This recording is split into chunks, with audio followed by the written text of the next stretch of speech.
Fala pessoal que está acompanhando aí o podcast City Light. Estamos aqui recebendo uma pessoa maravilhosa hoje. Tive o privilégio de ser aluno desse cara, Jânio César. E estou aqui também ao lado do meu cunhado, pastor Michel. É uma honra a gente participar dessa mesa, desse momento. E quero começar aqui falando com o Jânio a respeito dessa temporada, do que Deus tem feito na vida dele, através do ministério. Fala aí, Jânio. Em primeiro lugar, eu estou muito feliz de estar com vocês aqui. Aqui é sempre um lugar muito acolhedor e é uma alegria muito grande estar com vocês. E nesses últimos tempos temos trabalhado bastante, o Senhor tem feito grandes coisas. Há uma necessidade muito grande no mundo, né? Então Deus vai usar aquele que estiver disponível. Então, se você estiver disponível, Deus vai te usar, Deus vai fazer você fazer grandes coisas. Isso não está reservado para uma pessoa, está reservado para alcançarmos pessoas. Então, muitas coisas Deus tem feito nesses últimos tempos, e graças a Deus que eu estou com vocês aqui, pessoas que têm feito coisas grandes aqui na Suíça, e para mim é um grande privilégio estar com você que está nos assistindo agora. Amém, bom demais. Gente, é um privilégio realmente, de fato, para nós estarmos numa mesa como essa, como eu disse. E tivemos um período essa manhã, né, com o Jânio aqui no Wort des Lebens, onde ele trouxe uma palavra poderosa. Pastor Michel. Isso. Hoje de manhã foi maravilhoso, né? Tivemos dois momentos. O Jânio também foi meu professor, né? Tanto no Rema quanto na Escola de Ministros.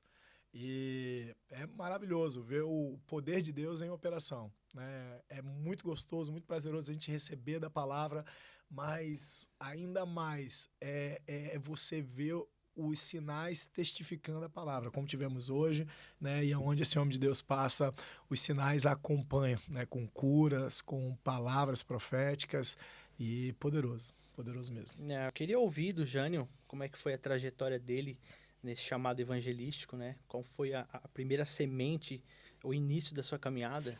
A primeira coisa que eu tenho que falar é que eu estou aqui muito lisonjeado de ter duas pessoas tão especiais dizendo que foram meus alunos, né? Então, para mim é um grande privilégio, porque a gente quer multiplicar aquilo que Deus nos dá, e a gente, quando consegue recipientes que consegue multiplicar de uma maneira superior, com outros dons, com outros talentos, isso faz que a gente fique muito feliz com isso. A questão do ministério evangelístico, eu quando me converti, eu me apaixonei muito por Jesus e eu achava que aquilo não era suficiente só para mim.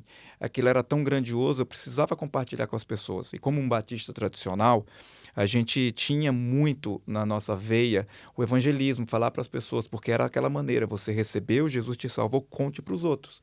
Então, todos os dias a gente fazia muitos evangelismos e tudo. E a partir daí eu li um livro do T.L. Osborne chamado Você é o Melhor de Deus, e a partir daquele livro eu comecei meio que descobrir alguma coisa de como organizar aquela forma evangelística e de como alcançar pessoas, não simplesmente com a mensagem do amor de Deus que transforma e que salva as pessoas, mas também com os milagres que comprovam que Jesus, o que nós pregamos, está vivo. Porque eu tinha uma pergunta que eu fazia: por que que eu estou errado e o mundo todo eu estou certo e o mundo todo está errado? Por que que o meu Jesus é melhor do que o cara ou o líder de outras religiões? Eu sabia que ele me salvou, eu sabia do que ele podia fazer, mas eu tinha essa pergunta: por que que o que eu estou fazendo é mais certo do que o outro? E a resposta está: se Jesus não faz os mesmos milagres que fazia quando estava aqui com a gente, e a Bíblia diz que ele ressuscitou, então nós não estamos vivendo a religião correta. Mas se Jesus continua fazendo tudo aquilo que está escrito na Bíblia, e ele continua fazendo através dos seus seguidores, nós estamos seguindo não uma religião, mas sim um Deus vivo, que está vivo, que ressuscitou e que alcança as pessoas. Então, através disso, eu tive resposta não só para levar para as pessoas o evangelho, mas para mim mesmo. A minha fé estava firmada na pessoa certa, a pessoa de Jesus, o Salvador, e que ele faz as mesmas coisas hoje em dia através de pessoas simples. Uau, bom demais, bom demais. E pastor Michel, como é que foi o seu contato, assim, cara, a primeira vez com a palavra da fé e tendo a oportunidade, mais uma vez, de estar sendo aluno do Jânio? Rapaz, maravilhoso. Foi em Recife? Então, eu recebi Jesus na Suíça, né? Eu estava na frente de uma casa de estudante. Na época, consumia drogas, né? Modo geral. Então, nesse dia específico que eu recebi Jesus, eu estava fumando cigarro de maconha na frente da casa do Sério? estudante e tava vendo uma evangelização acontecendo no bairrozinho de Efreticon, aqui perto, né? Aqui perto de onde a gente está aqui agora. E a gente batendo um papo, ali com os jovens, com aquelas pessoas que estavam consumindo também. Eu falei, cara, eu vou ali comer um pão que o pessoal está distribuindo. E aí o pessoal falou, não, cara, você vai lá, o pessoal vai ficar ali, ó, no seu ouvido, blá, blá, blá, blá, blá, o tempo todinho, você vai ser alugado ali pro maior tempão. Aí eu pensei, nada, tô com fome, vou pegar ali um lanche de graça. Eu cheguei lá e recebi lá o pão, né, o pão com atum. Aí o evangelista, né, que tava entregando, ele perguntou se ele podia orar por mim. Aí eu pensei, né, cara, o cara já me fez um favor, dar um pão, fazer um favor por ele, deixar ele orar por mim, né? Uhum. E, cara, aquela oração naquele momento, ela não surtiu muito efeito. Ele perguntou se eu queria aceitar Jesus, aí eu falei que já era de Maria.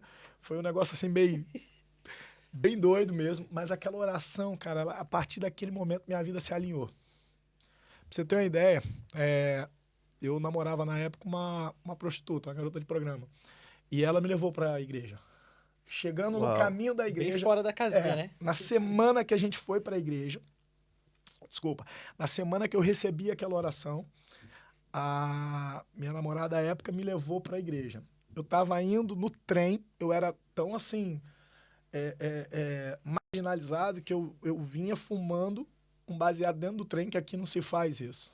Não se faz, só o cara que realmente quer muita confusão. Então eu fui e já no caminho eu sentia minhas pernas tremendo e um incômodo muito grande.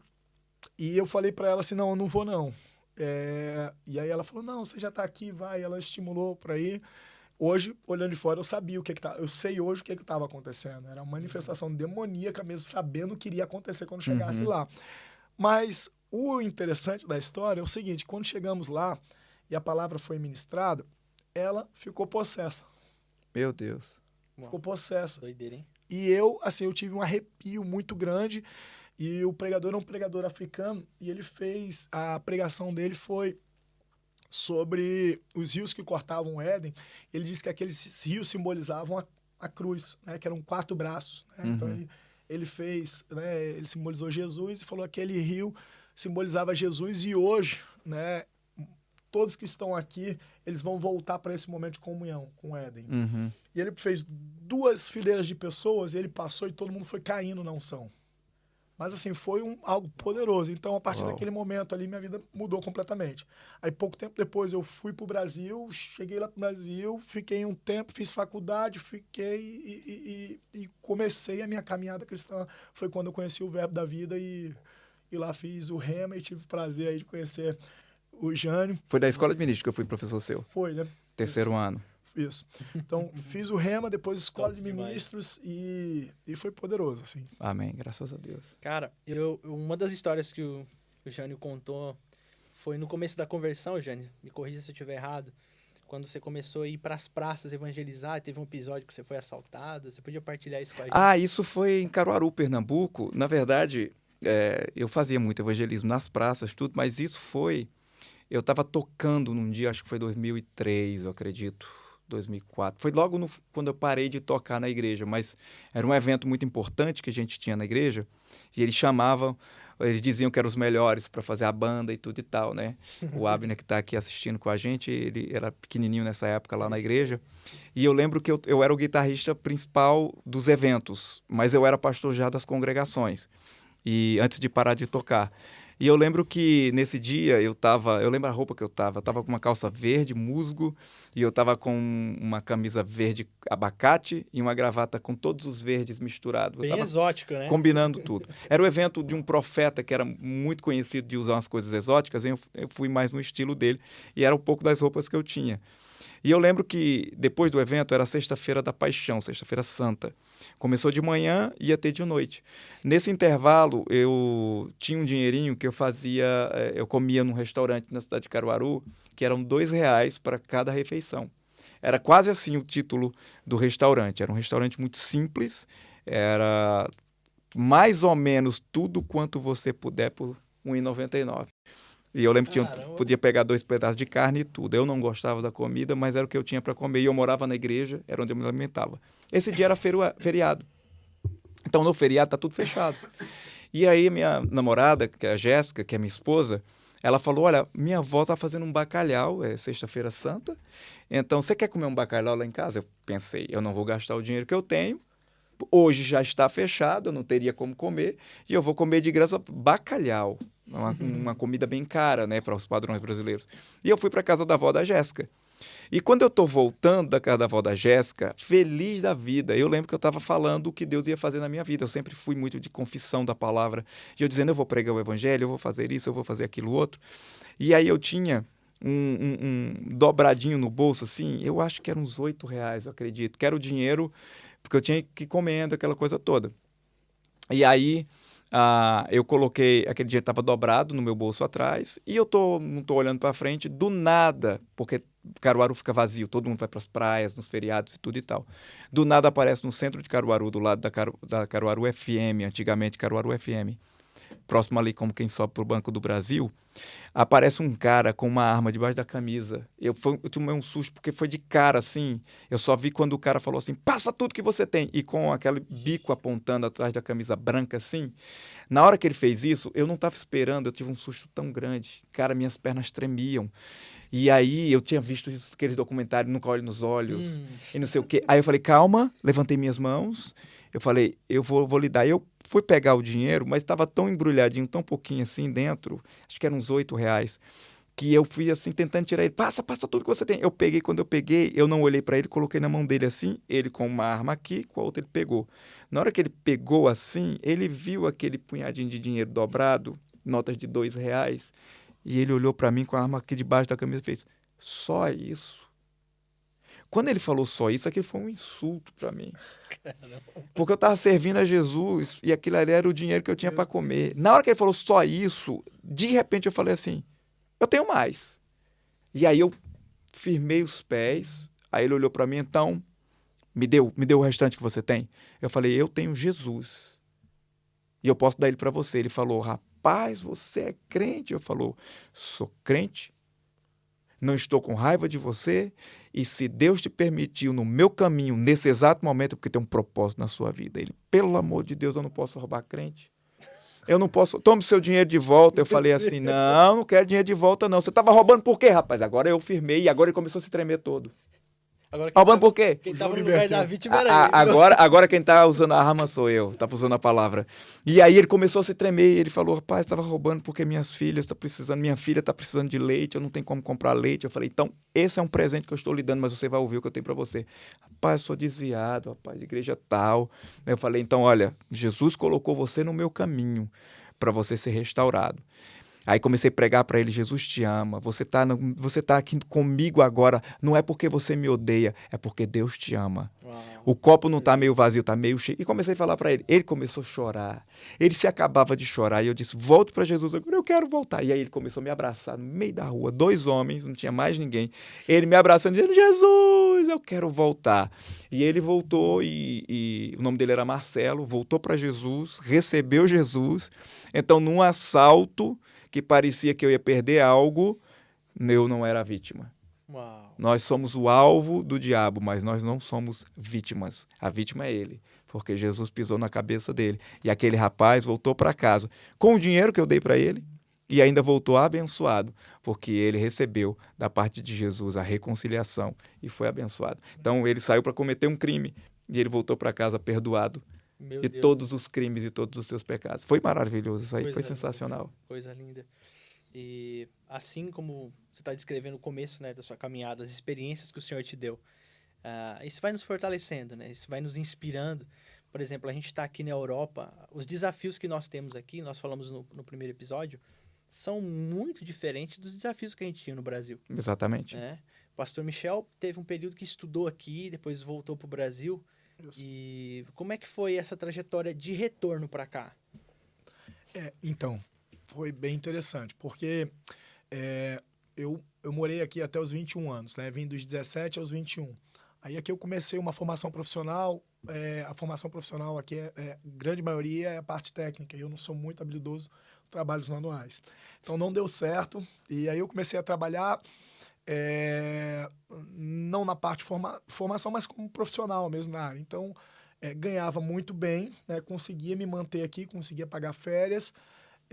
Mas quando eu recebi Jesus, foi como o Espírito mesmo tivesse me levando de volta para o Brasil. Então lá eu comecei a estudar, Comecei uma vida, mas tive que trabalhar muito, ganhando... Para quem ganhava bem, eu ganhava na época aqui, eu acho que eu vou falar valores só para trazer um pouco de visibilidade para as pessoas, o que é que eu passei. Eu ganhava aqui cerca de $4.500, 4.500 francos suíços. Fui para o Brasil, comecei a faculdade, fui estagiar ganhando 100 francos, que era R$ 400 à época. Então, assim, foi um gap muito grande durante 4 anos. Eu trabalhava de manhã até às 6 horas, de 6 horas às 10 fazia a faculdade. Isso durante 4 anos. Mas aí quando eu me casei, conheci minha esposa, e quando eu estava me estruturando, montei uma empresa, quando eu estava me estruturando, vivendo o melhor de todo o período que eu estava no Brasil. Geralmente é assim, né? É no pico, né? Eu fiz a escola de ministros, mas eu não queria, assim, estar mais envolvido com as coisas de Deus. Eu queria fazer escola de ministro, porque vai que se precisasse. E a gente também eu fui impulsionado para vir para a Suíça. No início eu não entendia muito bem, eu achava que eu ia voltar para a Suíça para ter uma conexão com meu pai. Meu pai agora vai fazer 80 anos, né, promover o contato dos meus filhos com o avô, mas minha esposa já tinha uma nota muito clara, que a gente iria ficar à frente de uma igreja. E aonde eu ia, as ministrações eram sobre o Jonas. Pessoas vinham e me perguntavam assim, você vai para a Suíça, vai botar uma igreja? Dentro do meu coração existia um pouco de arrogância. Eu admito. Não, eu falava, eu sou empresário, eu não quero ser pastor, ou eu não sou o pastor. Mas aí, querido, aconteceu algo muito interessante. Depois eu sei que com o Jânio apareceu algo semelhante também, e eu vou fazer já na sequência aqui uma pergunta para ele. O que aconteceu? Minha esposa, a gente... Nesse processo de mudança, né, eu tive que sacar uma quantia alta, porque a gente vinha se mudar com toda a família para a Suíça. Então, a gente fez um depósito na casa de câmbio, e minha esposa foi na casa de câmbio pegar esse dinheiro em espécie. Só que quando ela pega um táxi da casa de câmbio para o nosso apartamento, ela deixa no táxi os nossos passaportes. Eita. E uma quantia no valor de aproximadamente 15 mil francos. Ela esqueceu no carro que ela havia pego no meio da rua. E aí, ela me comunica isso, a gente vai para frente do prédio, o prédio tinha câmera de segurança, e a gente ali pede as imagens, só que a câmera, a qualidade era tão ruim que a gente não conseguiu ver nada. E eu e ela conversando, passa pela gente, de repente, um taxista e nos pergunta, eu posso ajudar de alguma forma? Aí eu falei, rapaz, pode, que minha esposa deixou os passaportes no táxi que ela pegou em tal lugar. Eu não falei do dinheiro propositalmente. Ele falou, eu sou taxista também, eu tenho aqui um chat, um grupo de taxistas, e eu vou mandar aqui mensagem, eu acho que a gente vai conseguir localizar. Meu Deus. Cara, eu confesso que eu tava crendo contra a esperança. Aí eu me lembro de Abraão nesse caso. Aí eu, tá bom. Cara, resumo da história.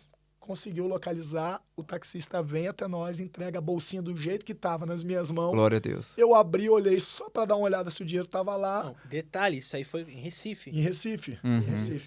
Olhei se o dinheiro estava lá e o dinheiro de fato estava lá. E eu agradeci, paguei a corrida do taxista que voltou e agradeci esse rapaz, esse taxista que foi quem fez a ponte. Cara, quando eu aperto a mão dele, quando eu vou soltar, ele segura na minha mão e começa a orar em outras línguas e traz interpretação. Meu Deus do céu. Aí ele diz assim para mim, assim diz o Senhor, você tá achando que você vai para aquela nação para viver seus planos, viver o seu projeto de vida.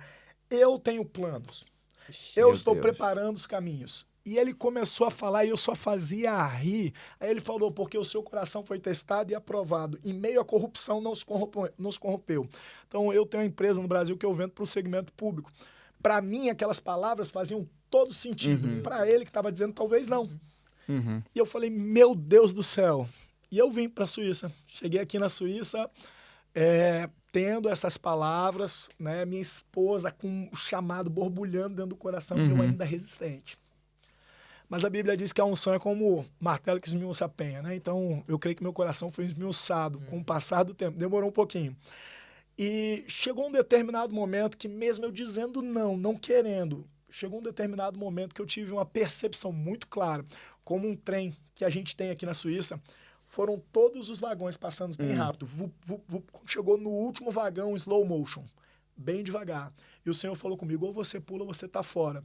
Meu Deus. Quando eu percebi isso, eu lembrei do testemunho do apóstolo Bud Wright, fundador do nosso ministério, que ele disse, quando ele foi para o Brasil, ele disse que ele era o terceiro cara que Deus estava levantando. Os outros dois negaram o chamado. Meu Deus. E eu falei dentro do meu coração, eu não quero ser aquele que vai negar o chamado e permitir que outro entre no chamado que o Senhor estabeleceu para mim. Amém. E aí eu disse sim para o Senhor e resolvi enfrentar a missão. Agora, eu tenho uma pergunta para o Jânio. Ótimo. Vamos tentar ver se eu tenho a resposta para você. Você tem a resposta, que é, na verdade, a respeito da sua vida. A gente conversando quando fomos para Israel, Sim. conta aquela história para mim, como é que foi que Deus te levou para os Estados Unidos? Você já tinha um trabalho missionário muito forte no Brasil, Uhum. né? Tinha uma agenda muito requisitada. Tinha um escritório estabelecido. E como é que foi que Deus colocou no seu coração para você ir para os Estados Unidos? E o que foi que antecedeu a sua ida Aquele para os Estados encontro do Unidos? rapaz da bicicleta. Exatamente. É algo muito parecido com o que aconteceu com ele, porque eu estava no meu auge no Brasil fazendo trabalho missionário e a gente estava em vários países ao redor do mundo. E nosso ministério, nós tínhamos, além das pessoas que trabalhavam oficialmente, nós tínhamos os prestadores de serviço, nós tínhamos cerca de 30 pessoas trabalhando mensalmente com a gente, né? E juntando os voluntários e tudo. E aí Deus já tinha falado comigo há algum tempo que eu ia abrir um escritório e um ministério nos Estados Unidos, mas quando chegou nessa época que Deus falou, chegou o momento, eu estava tudo certo para ir, mas as portas começaram a se fechar, começaram a acontecer coisas fora da minha organização. A gente trabalha muito com a organização, muito com os passos todos medidos e tudo. E eu lembro que nessa época eu já tinha vendido muitas coisas, tudo e tal, mas todas as portas nos Estados Unidos fecharam e só me restava a porta através do Rema. E eu não queria usar essa porta, então eu falei, Jéssica, se Deus quer que a gente vá mesmo, Deus sabe meu endereço, Deus vai me encontrar e Deus vai me dizer, vá. Eu sei que vai estar chegando o tempo, tudo e tal, mas se Ele quer que eu vá agora, não tem mais porta. Então Ele vai me encontrar, Ele sabe meu endereço. E aí eu saí, meio que desisti de fazer aquela viagem, com tudo pronto para ir. E aí eu disse, Deus, se Ele sabe meu endereço, Ele vai chegar até mim. E aí eu saí para resolver algumas coisas, coloquei carro para fazer revisão e tudo e tal. Quando eu estou voltando para casa, no condomínio, na Barra da Tijuca, no Rio de Janeiro, aí eu parei para passar num negócio, vim de táxi ou Uber, alguma coisa assim. E bem na boca do condomínio, eu ia pegar um outro Uber para poder ir para casa, quando Jéssica mandou uma mensagem para mim, tá faltando tal coisa, passa no mercadinho, um hortifruti que tinha na esquina do nosso condomínio. Eu disse, não dá, né, pegar um Uber, depois daqui o camarada vai dizer, você me tirou da fila, tudo e tal, para fazer uma corrida de 500 metros. Estava uns 42 graus no Rio de Janeiro, isso era dezembro de 2018. E aí eu tô vindo, com as sacolas na mão do que eu comprei, boné, óculos escuro, quando eu não me arrumava direitinho, com cara de pastor, então eu me camuflava para ninguém saber que era eu. E aí passa um cara de bicicleta, na hora que eu entro no condomínio, um cara de bicicleta assim, com um botijãozinho de gás daquele de lampião atrás, no bagageiro da bicicleta, ele com um short daqueles que foi com uma calça cortada, uma chinela havaiana, e ele passa, isso eu vi depois, ele passa, para assim do meu lado, não tinha nem os dentes direito, e ele olha para mim assim, e o irmão é da Assembleia? E eu olhei assim, eu pensei, rapaz, ele me reconheceu, porque deve ter me visto pregar em algum lugar. E eu fiz, irmão, eu não sou da Assembleia, não, mas eu sou crente. Ele falou, sim, o irmão é crente, eu sei. Aí eu falei, como é que você sabe? Ele falou, porque o anjo do Senhor está do seu lado. Falei, anjo do Senhor? Aí eu olhei do lado assim, onde? Ele falou, tá aí do seu lado. Eu disse, amém. Ele fez, e o Senhor mandou dar um recado quando eu visse o anjo do Senhor. Eu falei, Ele falou, assim diz o Senhor. É agora que você tem que ir. Você é um pastor para as nações, um missionário. Você vai para os Estados Unidos, aí vai para esse lugar, para tal lugar, para o mundo todo. Uau. É agora. Não desista. Vá embora. Aí eu fiz, irmão, conte essa história aí do anjo do Senhor. Ele falou, não, olha, de manhã é que eu faço umas tapioca para vender. E eu estava orando porque eu não tinha tapioca para vender, porque eu não tinha gás. E como eu não tinha gás, eu estava em casa orando e dizendo, Jesus, eu preciso do gás para vender as tapiocas, para ter dinheiro, para pagar as contas e dar comida para meus filhos. E aí eu não tinha gás, eu falei, Jesus, me ajuda para eu ter gás. E Jesus falou assim comigo, você poderia falar com alguém que está a ponto de desistir de um plano que eu tenho para a vida dele? Se você falar com ele, eu te dou o gás. porque eu tenho gás para você.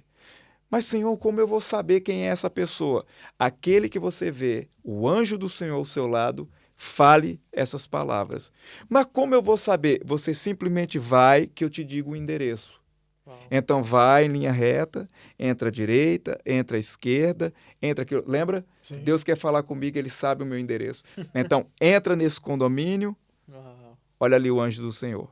E ele me trouxe essa palavra e eu cheguei em casa tremendo e falei, Jéssica, para minha esposa, eu não sei para onde a gente vai, mas a gente vai embora agora para os Estados Unidos, pode arrumar as coisas, em pouco tempo, aí 2 meses, podemos ir.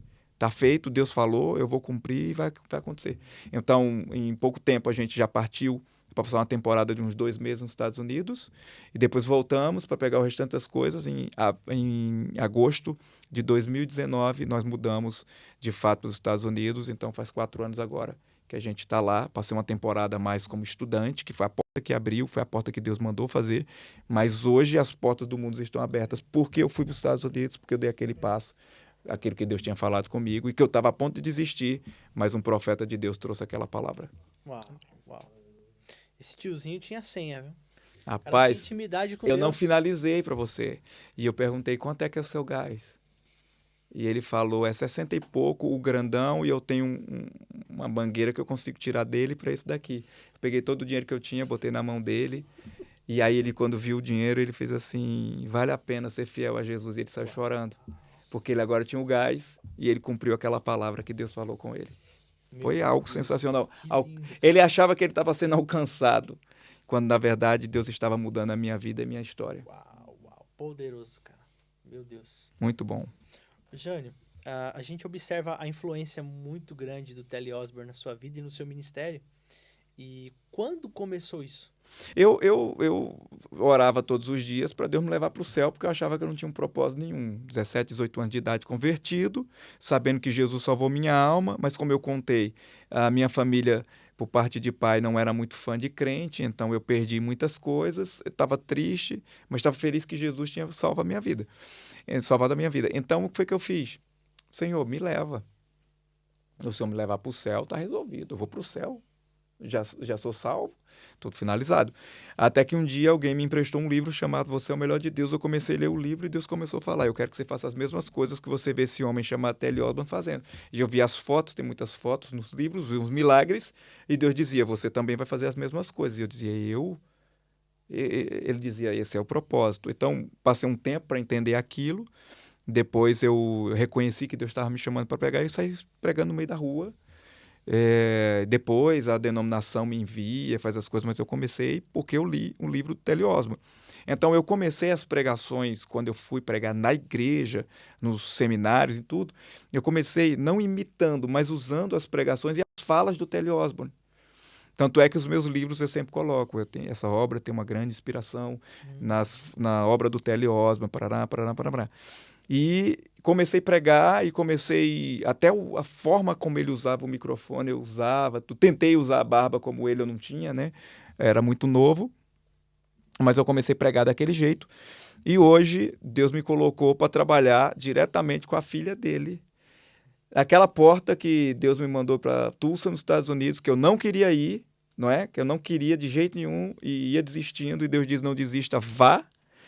Aconteceu que eu fui fazer parte da igreja do ministério do Telly Osborne e por causa disso eu comecei a trabalhar com ela hoje. Então, tudo aquilo que eu aprendi dele nos livros, hoje eu aprendo diretamente dela, ela contando as histórias. Linda, e aí é sensacional. Então, a influência do Telly Osborne no meu ministério e no de muitas pessoas é muito grande. Os evangelistas, acho que não tem evangelista que creia no poder do Espírito Santo, que não tenha uma inspiração do Telly Osborne. Uau, muito bom. E em relação ao evangelho na América, né? Nós comentamos no podcast anterior a respeito dos desafios que nós temos aqui. Tanto o Abner, que participou com a gente, o irmão Josivan e o próprio pastor Michel, relataram como é viver aqui, né? No caso do irmão Josivan, foram 10 anos, né, de Suíça. O Abner também teve alguns bons anos em Londres e eu em Portugal. A gente estava comparando algumas dificuldades no cenário, né? De evangelismo, de avivamento. E como tem sido na América isso para você, esse cenário? Como é que tá por lá? A América é muito diversificada. O americano mesmo, ele aceita mais o próprio americano pregando para ele. A nossa igreja ela é muito multicultural, internacional. Então, nós temos uma facilidade de alcançar os americanos através da igreja, mesmo eu sendo um latino, pregando para eles com meu sotaque forte, a coisa toda. Já a América tem as Américas dentro da América, né? Nós temos muitos latinos, temos parte do Brasil, do Brasil lá na Flórida, temos muitos brasileiros. Então, existem as comunidades. Essas comunidades, elas estão como as latinas, como as comunidades que falam português, as comunidades africanas, as comunidades caribenhas, elas estão muito afogueadas. Então, o evangelho na América hoje tem as grandes igrejas americanas famosas, mas hoje o fogo e o fervor está nessas comunidades estrangeiras dentro do país, né? E como o país é muito... você escuta todos os idiomas, né? Você escuta muitas coisas, então você vê que tem um fogo muito grande, mas trazido por esses imigrantes, né? Os imigrantes chegam lá para fazer o que eles chamam de o sonho americano, mas aí o fundamento americano traz o evangelho para eles se avivam, ou então eles já vêm já convertido porque um americano, porque um suíço, porque alguém do tempo antigo levou o evangelho para eles, e agora estão trazendo de volta, trazendo esse fogo de volta aos Estados Unidos, e trabalham muito em comunidades. Mas hoje você vê que algo grande começa a acontecer em meio dos americanos pela influência dos latinos, dos africanos, coisas que eles faziam com a gente está fazendo com eles hoje. Então, a América está muito nessa questão. Uhum. Maravilha, maravilha. A gente está aqui hoje numa realidade, você pode ver isso também de perto, dos reformadores, né? A gente teve aqui um cenário de reforma, um cenário também de avivamento, e agora a gente está vivendo, né? Novamente isso, é o que nós estamos crendo aqui para a Europa nesse tempo. E, pastor Michel, em relação a essa questão do avivamento, o que você tem analisado aqui para a Suíça, principalmente, que é o país onde nós estamos hoje? Eu vou usar a fala de um grande homem de Deus que eu ouvi ele falar, né? Ele disse que a Europa, né, ele sempre ouvia falar que os países da Europa eram frios e que era muito difícil, né, pregar o evangelho para a Europa. Então ele vivenciou uma situação na França, né? Ele estava no restaurante e aí ele foi pedir chamar o garçom como nós chamamos no Brasil, levantando a mão e assoviando. E o garçom olhou para ele, assim, ignorou.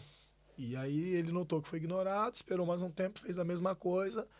E na terceira vez o garçom chegou, botou o dedo na cara dele e disse meio monte de coisa para ele. Ele estava com um outro pastor que falava o idioma, falava o francês e traduziu tudo. E quando o garçom acabou de falar, ele falou pro colega, agora você vai me traduzir para ele. O outro pastor imaginando, pronto, vai fechar o tempo, beleza, vou traduzir, vou falar tudo, porque ele foi afrontoso. Uhum. E ele pegou e ele disse assim, olha, fala para ele o seguinte, me perdoa, eu realmente não estou no meu país, eu não conheço seus costumes, pra gente, lá de onde eu venho, isso não é nada demais, mas eu peço perdão por eu ter te ofendido, não era a intenção do meu coração. E ele falou tudo assim com muito amor. De repente, aquele garçom que ouviu aquelas palavras, os olhos dele se encheram d'água, ele ficou constrangido e saiu da presença. Deu um tempo, voltou, aí ele pediu desculpa. Ele falou, olha, eu tive um péssimo dia hoje. Eu peço desculpa, realmente não é a forma que eu sou tratado, mas eu fui exagerado. Eu fui muito ríspido, eu fui ignorante. E aí ele, não tem problema, eu sei como é isso, sei como deve ser difícil, deve ser trabalhar e tal. E com tanta gente, com tantas culturas diferentes. Só que aquele garçom ele fez isso 2, 3 vezes. Voltando, pedindo perdão. Uhum. E quando eles pagaram a conta, o garçom acompanhou eles até a porta e falou, brasileiros, vocês são muito bem-vindos. Muito bem-vindo, eu amo vocês. E aí, ele falando isso, ele disse o seguinte, olha, não existe coração que esteja preparado para o amor de Deus. É como o verso que eu citei agora há pouco, a unção, ela esmiuça a penha. Então, se nós estivermos dispostos a amar as pessoas e pregar o evangelho, a unção vai cooperar e vai testificar que Jesus Cristo é vivo. Muito bom. Isso acontecendo vai ser fogo na gasolina, fogo no querosene. Amém. Eu creio que a Europa vai voltar a queimar por Jesus. Amém. Eu creio que a Europa vai ser avivada. Eu creio que a Suíça vai ser um celeiro de missionários. Eu creio em flechas flamejantes sendo soltadas da Suíça para muitas nações. Muitas Amém. nações onde hoje o evangelho é proibido serão alcançados por missionários suíços cheios do fogo do Espírito. Aleluia. É isso que eu creio. Muito Amém. bom. Gente, que privilégio mais uma vez estar com vocês aqui. Para mim é uma honra. O pastor Michel tem uma vida, me inspira muito estar perto dele, de ver como Deus tem usado ele aqui com os nativos, né? Uhum. Até a forma de pregar o evangelho, a forma de interagir com eles, cara, isso é inspirador. E, Jânio, mais uma vez agradecer, cara, essas experiências que você tem partilhado com a gente. Tem sido muito enriquecido estar perto de vocês. Muito Eu obrigado. agradeço estar com vocês, pastor Michel, com você aqui nesse podcast tão maravilhoso e para vocês que estavam nos escutando, nos assistindo. Para mim é um grande privilégio. Muito obrigado. Deus abençoe vocês. Amém. Pessoal de casa, é só o começo. Nós nos vemos no próximo episódio. Um forte abraço. Compartilhe essa palavra com seus amigos. Faça com que isso chegue mais longe. Forte abraço.